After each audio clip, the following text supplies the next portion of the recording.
Buongiorno, ciao ragazzi. This is Talk Calcio TV on YouTube from Roma.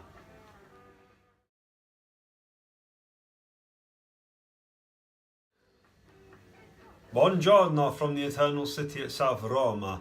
Wow, welcome to this episode. As you can tell, we're not in our usual studio at home where we have all the shirts plastered. We're just in our hotel room. We've got one picture up there on the wall of the Pantheon. I know you can't see it. We also have good old Italian TV playing in the background as well, if that helps. So we are in Italy. Instead of being stuck at home, we're doing it properly here. So, of course, tomorrow, as we know, we are after the big game, which is Roma against AC Milan. Now, we had a bit of a nightmare getting to our hotel last night, so there is some news that we missed, but we're going to bring you it now. Of course, our big story is AC Milan have drawn Arsenal in the Europa League. Now, we're going to be doing a lot on AC Milan. Of course, we're going to see them tomorrow against Roma. And, of course, next week it is the Derby della Madonnina, so we'll have an in-depth episode on the history between AC Milan and Inter Milan. And now they've drawn Arsenal in the Europa League, which is more interesting, of course. We watched plenty of Arsenal, we watched plenty of AC Milan. On paper right now, you'd have to say if Arsenal put their strongest team out for that, they would win that one convincingly.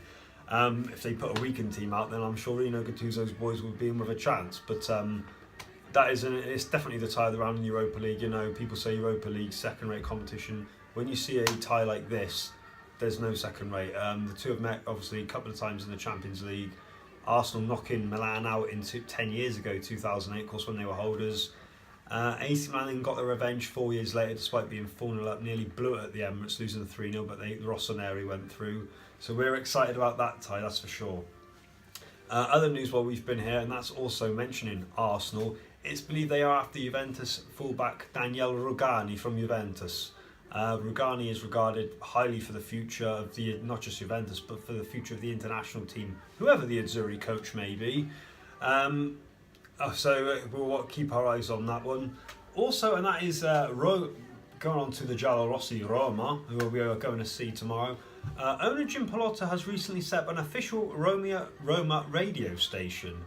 It's to combat 9 stations that aren't official and so say make up rumours, he says. That's responding to the latest criticism, obviously regarding the player sales of the likes of Salah and Rudiger, and with so say second-rate replacements.